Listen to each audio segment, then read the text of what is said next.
नमस्कार आपसे, मेरा नाम है शुक्रिया यादव एडवोकेट और मैं आप सभी के लिए लीगल एडवाइस पे वीडियोस अपलोड करता हूं, जो कि आप सब लोग लाइक करते हैं, पसंद करते हैं, शेयर करते हैं और सब्सक्राइब भी करते हैं। अब तक नहीं किया तुरंत करिएगा और दूसरे लोगों तक भी इस जानकारी को जरूर शेयर करिएगा। देखिए, डाइवोर्स होना और डाइवोर्स लेना दोनों में ज़मीन आसमान का अंतर है। लेकिन कहीं ना कहीं जैसे आपने ये वीडियो देख रहे हैं तो आपको भी ये ज़रूरत है कि आप एक ऐसे व्यक्ति की सोच रहे हैं जो ये बता सके कि जल्द से जल्द हमें डाइवोर्स किस तरीके से ले सकते हैं। तो मैं आज आपको बहुत ही फास्ट तरीके से आप डाइवोर्स ले सकते हैं और डाइवोर्स लेने की प्रक्रिया और कितनी आसानी से, कितनी तेज़ी से आप डाइवोर्स ले सकते हैं वो मैं आपको बताना चाहूँगा। देखिए, सबसे पहले डाइवोर्स लेने के लिए आपको उस ग्राउंड को देखना है जिस ग्राउंड के आधार पर आप डाइवोर्स लेना चाहते हैं। कहीं ऐसा ना हो कि आपके पास ग्राउंड तो है नहीं लेकिन डाइवोर्स आप चाहते हैं, तो आप ना डाइवोर्स के लिए अप्लाई करें, क्योंकि अगर आपने डाइवोर्स के लिए पिटीशन फाइल कर दिया और आपके पास डाइवोर्स नहीं है, कोई ऐसा ग्राउंड नहीं है, कोई ऐसा एविडेंस या प्रूफ नहीं है,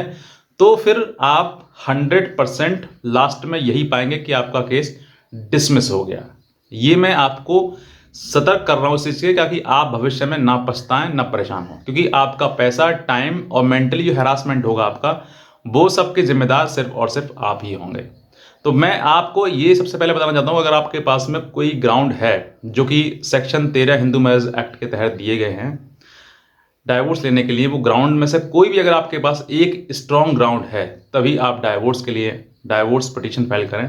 और अगर नहीं है तो बिल्कुल भी गलती ना करें। आप लड़ाई झगड़ा कितने भी कर सकते हैं, बातचीत मुंह जवानी कर सकते हैं, लेकिन आप पिटीशन फाइल करके डाइवोर्स का गलती ना करें। चलिए,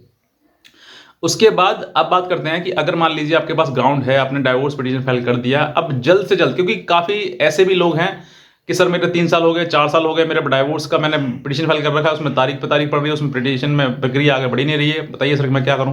तो ऐसे समय पर अगर आपके सामने ऐसी चीज़ें सामने आ रही हैं कि आपका डाइवोर्स का पिटीशन सालों साल से पेंडिंग पड़ा हुआ है और आपको कोई राहत उसमें नहीं मिल पा रही है, तो आपको बेस्ट ऑप्शन ये है कि आप उसी पिटीशन की सर्टिफाइड कॉपी, जो प्लेंट है, जो आपने डाला है, प्लेंट और ऑर्डर शीट, दो चीज़ों की आप सर्टिफाइड कॉपी ले जाकर अपने हाई कोर्ट में आप फाइल करें कि सर मेरे पास मेरा जो है इतने सालों से पेंडिंग है और इसको एक्सपेडाइट ऑर्डर कर फाइल कर दें, मतलब 23 जल्दी से जल्दी स्पीडी ट्रायल के लिए उसको, ताकि मेरा समय और टाइम दोनों बच सकें।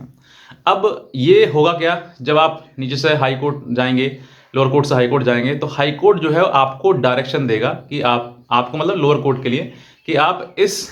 संबंध में जो ये पिटीशन है इसको जल्द से जल्द ट्रायल इसका कंक्लूड किया जाए। अब वहाँ पर आप, जहाँ आप हाई कोर्ट में गए हैं, वहाँ पर आप ये भी प्रे कर सकते हैं सर कि मेरा कई सालों से पेंडिंग है, तो इसको 6 महीने की डायरेक्शन का बाउंड कर दिया जाए। तो 6 मंथ्स का डायरेक्शन जो है वो आपका बाउंड हो जाएगा। कहीं ना कहीं देखा जाता है सिचुएशन कि भाई 4-5 साल से पेंडिंग पड़ा हुआ है, जो कि अब तक ट्रायल कंक्लूड होना चाहिए अकॉर्डिंग टू लॉ,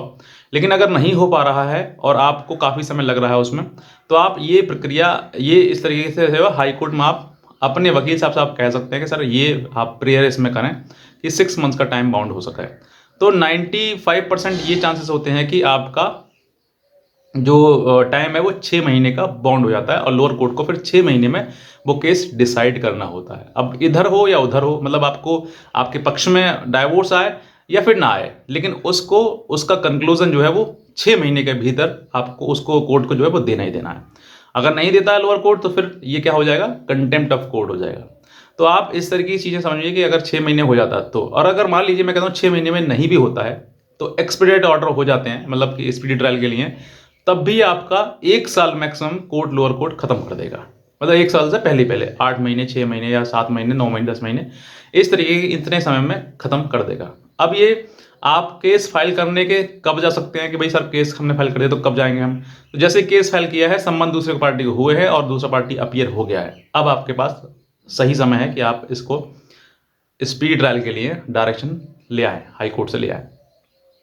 तो ये आपके लिए तरीका है जिससे कि आप 6 महीने में या 6 महीने से ज़्यादा में, मतलब ये इतना समय नहीं लगेगा कि आप पेंडिंग ही पड़ा हुआ 6 साल, 4 साल, 5 साल हो गए। ऐसा मैंने कहीं सुना है कि सर 5 साल हो गए हमारे को डाइवोर्स का केस चलते चलते, और अभी तक वो पेंडिंग पड़ा हुआ है, डिसाइड हो ही नहीं पा रहा है, क्योंकि वो उस तरफ से नहीं आते हैं, या एप्लीकेशन लग जाती है, या मेरी तरफ से नहीं आता, मेरी तरफ से एप्लीकेशन लग जाती है। तो आप उस तरीके को डिसाइड करने के लिए आपके पास यही रास्ता है कि आप जल्द से जल्द कम समय में इस केस को डिसाइड करवाएं। जिधर भी निर्णय आए, जो भी निर्णय आए, वो निर्णय आए तो कम से कम, वरना लटके रहोगे तो कोई उसका निर्णय नहीं आएगा, कोई बेनिफिट आपको नहीं मिल पाएगा। तो मैं इतना कहना चाहूँगा, अगर आप नए हैं तुरंत सब्सक्राइब कर लें, दूसरे लोगों तक भी इस जानकारी को जरूर शेयर कर लें। आज का वीडियो आपसे बहुत धन्यवाद।